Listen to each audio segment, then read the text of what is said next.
Assalamualaikum warahmatullahi wabarakatuh. Di sini saya akan menjelaskan materi transfer learning dan augmentasi data. Transfer learning dan augmentasi data mempercepat dan meningkatkan AI. Dua pilar kunci dalam pengembangan model machine learning modern, transfer learning dan augmentasi data memungkinkan pengembangan AI yang efisien dan berkinerja tinggi. Teknik-teknik ini menyediakan solusi inovatif untuk tantangan data terbatas dan kebutuhan komputasi yang intensif, membuka jalan bagi aplikasi AI yang lebih luas. Selanjutnya, transfer learning memanfaatkan pengetahuan yang sudah ada. Konsep transfer learning berpusat pada penggunaan model pra-terlatih sebagai titik awal. Ini adalah proses di mana pengetahuan yang diperoleh dari pelatihan pada satu tugas besar ditransfer dan diterapkan pada tugas lain yang mungkin memiliki data lebih sedikit atau berbeda. Sebagai contoh, sebuah model yang telah dilatih pada dataset ImageNet yang berisi 14 juta gambar dan 1000 kategori berbeda dapat digunakan sebagai fondasi. Pendekatan ini secara signifikan menghemat waktu pelatihan dan sumber daya komputasi yang biasanya dibutuhkan untuk membangun model dari nol. Berikutnya cara kerja transfer learning. Yang pertama itu ekstraksi fitur. Lapisan awal model pra-terlatih digunakan untuk mengekstraksi fitur umum dari data. Lapisan ini sudah memahami pola dasar seperti tepi, tekstur, dan bentuk. Yang kedua, fine tuning. Lapisan terakhir model dilatih ulang dengan dataset tugas baru.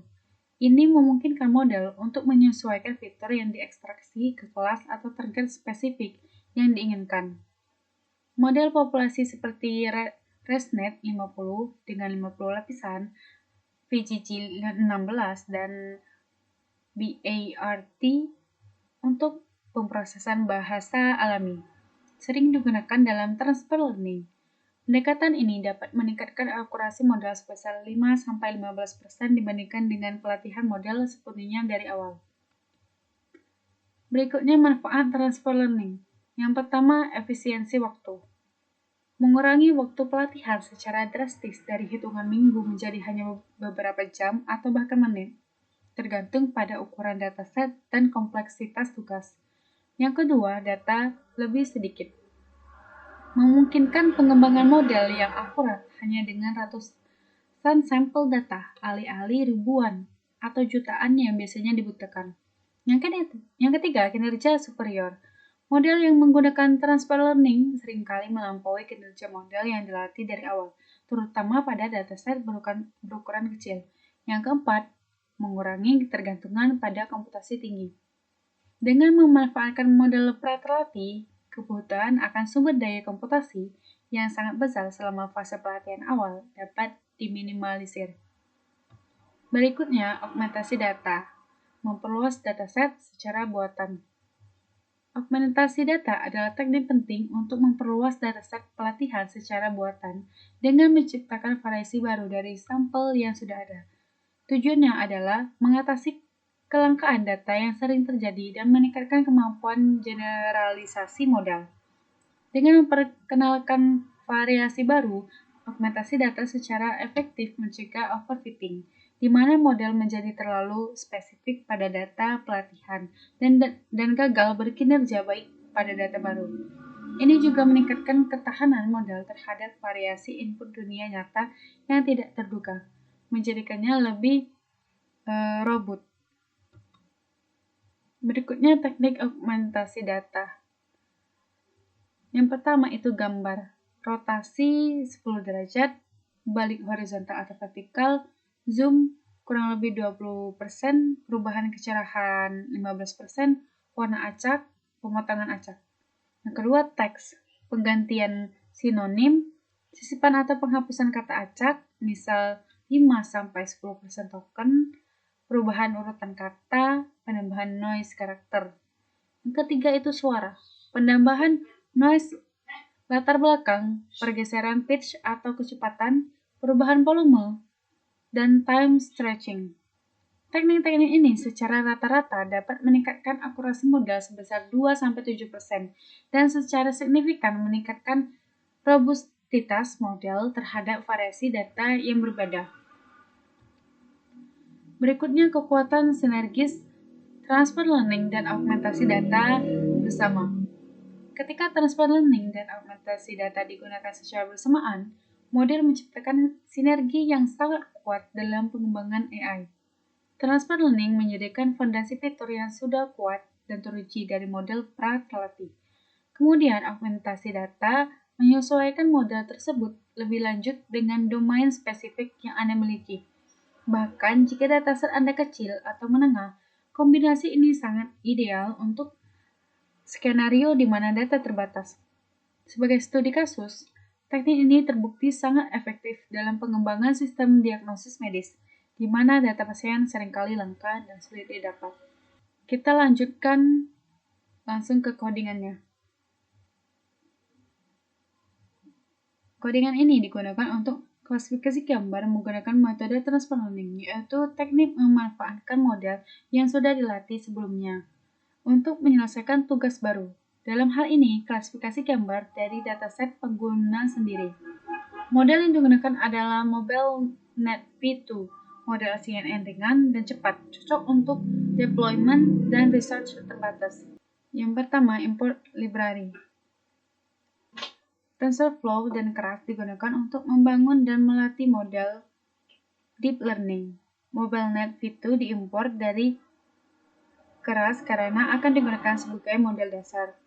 Image Data Generator membantu dalam pre-processing dan augmentasi gambar.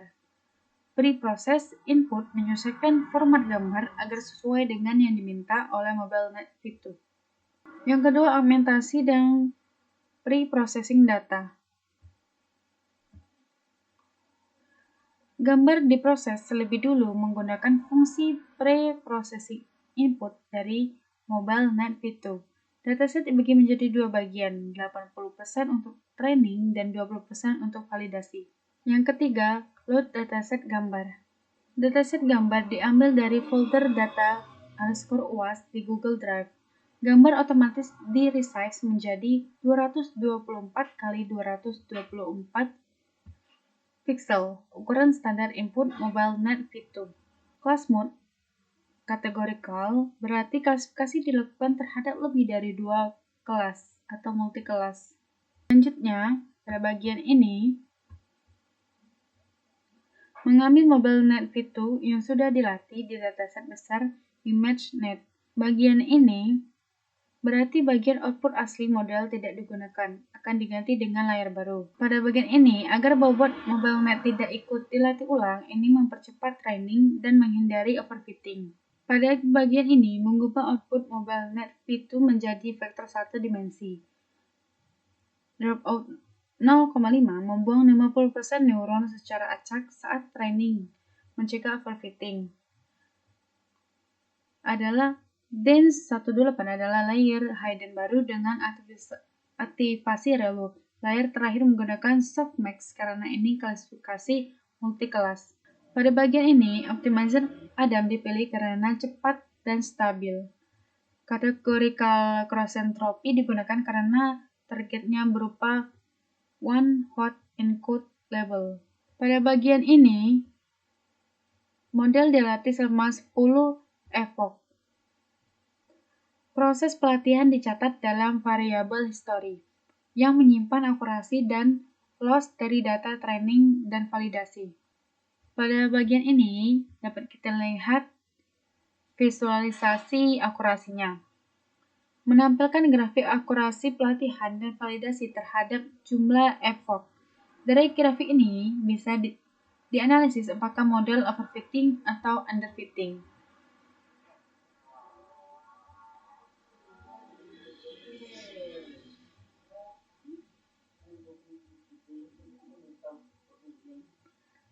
Dan akurasinya di sini 98%. Dan di sini 97,90%.